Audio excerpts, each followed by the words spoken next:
Hello. The paper that I am going to highlight in this video is actually a case study. This is a project from one of our very first classes in the ADS program. It was Advanced Counseling Techniques with Children, perfectly fitting as a school counselor. And I feel like you got to have an example of a case study. I feel like I've done that in every program I've ever been in, if not once, a couple of times. I chose this project because it is just a good conceptualization of a case study. And also, it kind of shows everything doesn't always work out exactly how you think it might. How to plan, there were steps in order. The student presented with a problem, other things came along the way. We created plans, step-by-step things to do. Should have been an easy solution. But, of course, the real world doesn't work that way. We can plan and have great ideas and think everything will go according to plan, and of course there are always some different kinks or challenges thrown in along the way, or maybe even some self-sabotage by the student. I'm certainly not going to read this whole case study to you. It's quite lengthy, but I'll scroll through and kind of highlight some important pieces. You can read the demographics. The student I chose for this particular case study was a senior at the time. This was done last year, so he was a senior last year. Up until first semester, he was completely on track to graduate. He had earned 23.5 credits, and 28 are required to graduate. But he was kind of sabotaging his senior year. The presenting problem, he was brought into the counseling office by his math teacher. He was visibly upset in her class, and she wanted to make sure that he was okay. He didn't really open up a whole lot during that first session, the first time we talked.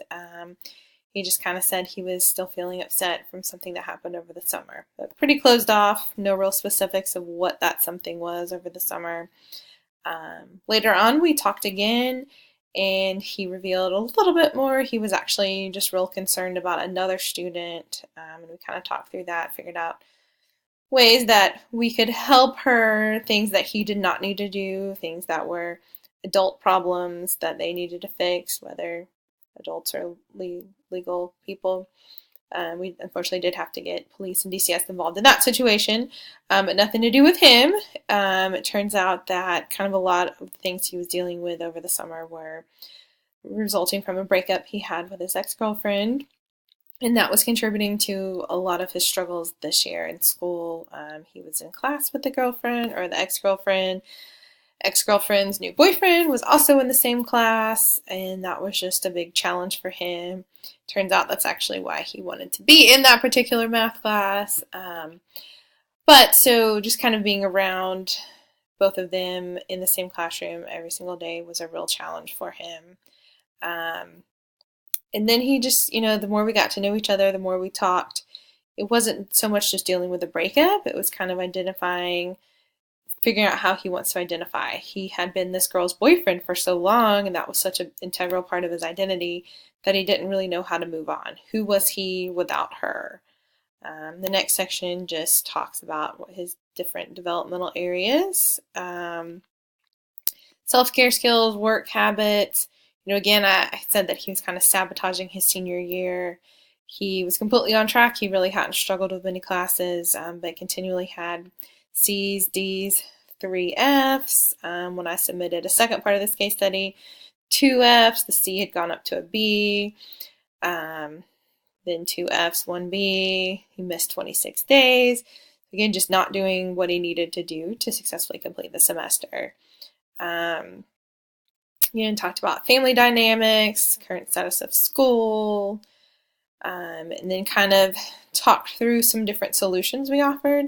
Again, I became real close with the student. I wanted to do whatever I could to help him get through the emotional side of things, but also get to a point where he could graduate and get caught up on his classes. We ended up changing his schedule around a little bit so that he was just an office helper with this one block, running some errands, doing some things, but also giving him time to work with his math teacher, because that was her plan period, to be able to catch up. And also other time just to work on some homework and things, and have a good check-in point. He was right there every day, so if he needed anything, he knew who to go to. But again, 27 absences, so he frequently missed some of that school, didn't always take advantage of being able to use that time to connect with his teacher. Um, so again, more about different conversations me and the student had, his intense emotions or need for acceptance from his peers, which is not uncommon in adolescent development. At one point, he even said he was just going to quit. He was going to drop out. He was going to enroll in an online school. A secretary developed a good relationship with him too and tried to discourage him from this idea. And that was kind of the preface to changing his schedule a little bit, allowed him to be the office worker that I mentioned. Next section, talking a little bit more about the different interventions that we planned. Tried to let him, try to identify what does he want to do in the future? How are we going to get there? Then we just kind of did the countdown. How much longer is it going to be till he doesn't see girlfriend anymore or ex-girlfriend? How much longer is it till graduation? What else can we do to help him get done with everything that he needs to do? Again, I'll let you kind of read through the rest of this. There were some challenges in there. At one point, he said, I thought we were cool, Miss Martin. In his eyes, I let him down because of something else that had to happen with a schedule with an ex-girlfriend. And then that resulted in them being back in the same class. So that was just kind of another struggle or challenge within getting through the year, moving on. Things were looking up. He was coming to school more. He was getting things done. And then bam, she had to be added back into his class for a different reason. And he kind of began avoiding school again. He said he just couldn't deal with things today. We became kind of worried about him. Luckily, he had another friend that was kind of texting him, keeping us up to date on the information, saying, and just another person that he could contact, that he could have a good relationship with. He had expressed that he was close with his mother. They were pretty open about things. He checked in with her frequently. He got along well with mom's boyfriend. Right here, so we've been doing a lot of talk therapy. I felt like I'd built a good level of trust with him. But, there was a challenge in that. I didn't do everything that he wanted me to do. So in his eyes, I probably let him down. And I talked about trying to try some different techniques, different ways to get him to open up. Tried to set up parent-teacher conferences to get his mom in school. That was definitely a challenge, being able to reach out to her and get her in the building. We talked through, played devil's advocate, different situations. He would say, I'm just going to quit school, just going to work, I can do this, get 2 or 3 jobs. What would that really look like? And then kind of an evaluation of how the semester went, how the case study concluded. I think he made a little bit of progress as the year went on, getting over the heartbreak from the breakup with the ex-girlfriend. He learned to cope and move on, no longer trying to get her back. He was very stuck on not letting her go. He felt like they could reunite and get back together. But in order to move on, he had to be able to let go of that. And then, here I was in the self-reflection. I was honest. And again, that's why I picked this, because you may think, got this plan, everything's going to work out. Here's exactly what needs to happen. And if that all happens, great, here we go. But it doesn't work that way. It's not always that easy. I said, honestly, I'm a bit frustrated.